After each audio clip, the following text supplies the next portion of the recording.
नमस्कार, मैं हूं आस्था और आप देख रहे हैं बातें यूपी की। आइए शुरुआत करते हैं अपने खास कार्यक्रम यूपी दिस वीक की, पर उससे पहले नजरें हेडलाइंस पर। यूपी की 12 हस्तियों को पद्म पुरस्कार का ऐलान, लखनऊ के 4 लोगों को पद्मश्री।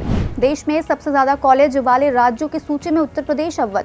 शिक्षा मंत्रालय ने जारी की AISHE report. DG Prashant Kumar और IG मंजुल सैनी को गैलेंट्री अवार्ड। 74 पुलिसकर्मियों को राष्ट्रपति का पुलिस पदक। यूपी में नेचर एवं बर्ड फेस्टिवल का आयोजन, उन्नाव से होगा शुभारंभ। प्रदेश की प्रतिभाओं को मिला उत्तर प्रदेश गौरव सम्मान, लखनऊ की डॉक्टर ऋतु करिधल और कानपुर से नवीन तिवारी का नाम शामिल। विद्यार्थी बनाएंगे नाथ कॉरिडोर का लोगो, सभी स्कूलों में कराई जाएगी प्रतियोगिता, मिलेगा पुरस्कार। राम मंदिर से अयोध्या में टूरिज्म को मिलेगा बूस्ट, पर्यटकों का खर्च हो सकता है दोगुना। और अब खबरें विस्तार से। केंद्र सरकार ने पद्म सम्मानों की घोषणा कर दी है। साल कुल 132 हस्तियों को पद्म पुरस्कार से नवाजा जाएगा, जिसमें उत्तर प्रदेश के कुल 12 लोगों का नाम शामिल है। इसमें से 4 राजधानी लखनऊ के ही रहने वाले हैं। लखनऊ की नसीम बानो को चिकनकारी के लिए पद्मश्री से नवाजा जाएगा। इसके अलावा दिव्यांग बैडमिंटन खिलाड़ियों के कोच गौरव खन्ना, PGI के निदेशक RK धीमन और LU के संस्कृत विभाग के रिटायर्ड प्रोफेसर नवजीवन रस्तोगी को ये पुरस्कार दिया जाएगा। साथ ही मिर्जापुर के खलील अहमद को कालीन कारीगरी के लिए, गोरखपुर के रामचेत चौधरी को कृषि शोध के लिए, नोएडा के 94 साल के राजा राम को जैन ग्रंथों पर काम करने के लिए, लकड़ी के खिलौने बनाने वाली काशी की गोदावरी सिंह, मिर्जापुर की लोक गायिका उर्मिला और मुरादाबाद में ब्रास बाबू के नाम से मशहूर बाबू राम यादव को भी इस प्रतिष्ठित सम्मान से नवाजा जाएगा। लेते हैं आज की दूसरी खबर। देश में सबसे अधिक कॉलेज वाले राज्यों की सूची में उत्तर प्रदेश पहले स्थान पर है, जिसके बाद महाराष्ट्र दूसरे और कर्नाटक तीसरे स्थान पर है। उच्च शिक्षा और अखिल भारतीय सर्वेक्षण यानी कि AISHE 2021-22 की रिपोर्ट में ये जानकारी दी गई है। शिक्षा मंत्रालय ने हाल ही में सर्वेक्षण को जारी किया था। भारत में कॉलेजों की संख्या के मामले में शीर्ष 10 राज्यों में राजस्थान, तमिलनाडु, मध्य प्रदेश, आंध्र प्रदेश, गुजरात, तेलंगाना और पश्चिम बंगाल शामिल हैं। इन राज्यों में प्रति लाख जनसंख्या पर कम से कम 30 या उससे अधिक कॉलेज हैं। सर्वेक्षण रिपोर्ट के अनुसार उत्तर प्रदेश में 8,375 कॉलेज हैं, जबकि पिछले वर्ष ये संख्या 8,114 थी। रिपोर्ट के मुताबिक 4,692 कॉलेजों के साथ महाराष्ट्र दूसरे स्थान पर, वहीं 4,430 कॉलेजों के साथ कर्नाटक तीसरे स्थान पर है। लेते हैं आज की तीसरी खबर। गणतंत्र दिवस पर DG कानून व्यवस्था प्रशांत कुमार व DIG मंजुल सैनी को गैलेंट्री अवार्ड से सम्मानित किया गया। इसके अलावा 7 पुलिसकर्मियों को उत्कृष्ट सेवाओं के लिए और 74 को सराहनीय सेवाओं के लिए राष्ट्रपति का पुलिस पदक दिया जा रहा है। बिहार के सीजन में जन्मे ADG प्रशांत कुमार साल 1990 बैच के IPS अधिकारी हैं। वहीं IPS मंजुल सैनी को लेडी सिंघम के तौर पर जाना जाता है। मंजुल सैनी साल 2005 बैच की IPS अफसर है। वो लखनऊ और रामपुर की SSP भी रह चुकी हैं। वैसे आपकी जानकारी के लिए बता दें कि गैलेंट्री अवार्ड शौर्य और विशिष्ट सेवा के लिए दिया जाता है, जिनका ऐलान साल में 2 बार किया जाता है। पहला 26 जनवरी यानी कि गणतंत्र दिवस पर और दूसरा 15 अगस्त यानी कि स्वतंत्रता दिवस के अवसर पर ये पुरस्कार दिए जाते हैं। लेते हैं आज की चौथी खबर।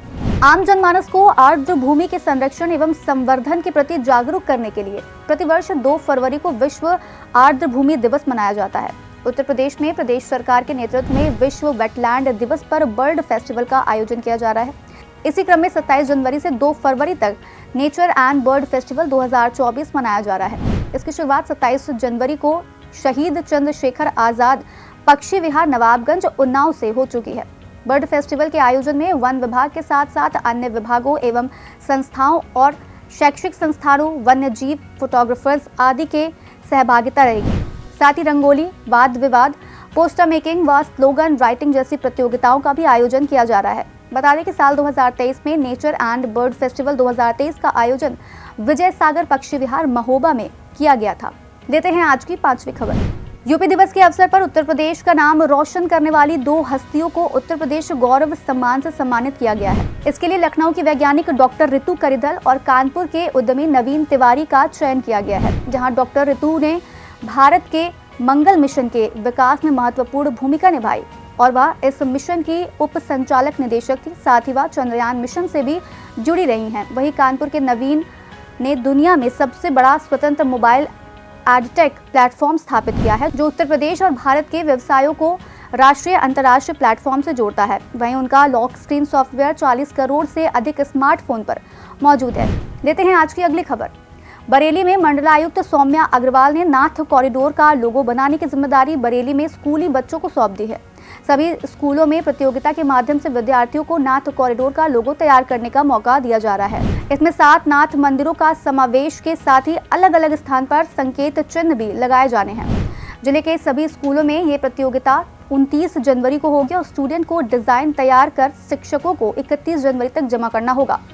इनमें से सर्वश्रेष्ठ डिजाइन का चयन कर 10,000 रुपए का नगद पुरस्कार भी दिया जाएगा। बता दें कि नाथ कॉरिडोर परियोजना के तहत 7 प्रमुख शिव मंदिरों को परिक्रमा मार्ग के जरिए आपस में जोड़ा जाना प्रस्तावित है। परियोजना के अंतर्गत मंदिरों पर विभिन्न प्रकार के विकास कार्य किए जाने हैं।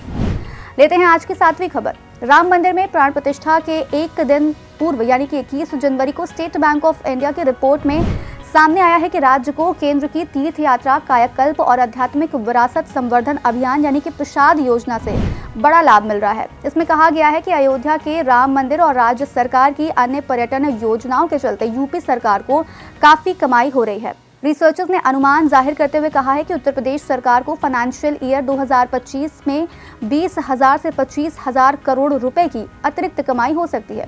एसबीआई की रिपोर्ट में दावा किया गया है कि उत्तर प्रदेश सरकार के बजट के मुताबिक वित्त वर्ष 2024 में उसका टैक्स रेवेन्यू 2.5 लाख करोड़ रुपए पहुंचने की उम्मीद है। रिसर्चर्स ने अनुमान जाहिर करते हुए कहा है कि साल 2022 की तुलना में इस साल 2024 में उत्तर प्रदेश में पर्यटकों द्वारा किया गया खर्च करीब दोगुना हो सकता है। अयोध्या में राम मंदिर और उत्तर प्रदेश सरकार द्वारा टूरिज्म सेक्टर को बढ़ावा देने के लिए उठाए गए कदमों के चलते पर्यटकों का खर्च 4 करोड़ रुपए से ज्यादा हो सकता है। अब चलते चलते एक नजर डाल लेते हैं देश दुनिया की कुछ अहम खबरों पर। माइक्रोसॉफ्ट $3 ट्रिलियन की पहली सॉफ्टवेयर कंपनी बन गई है। 24 जनवरी को माइक्रोसॉफ्ट ने $3 ट्रिलियन यानी कि करीब 249.40 लाख करोड़ रुपए के मार्केट वैल्यू को पार कर लिया है।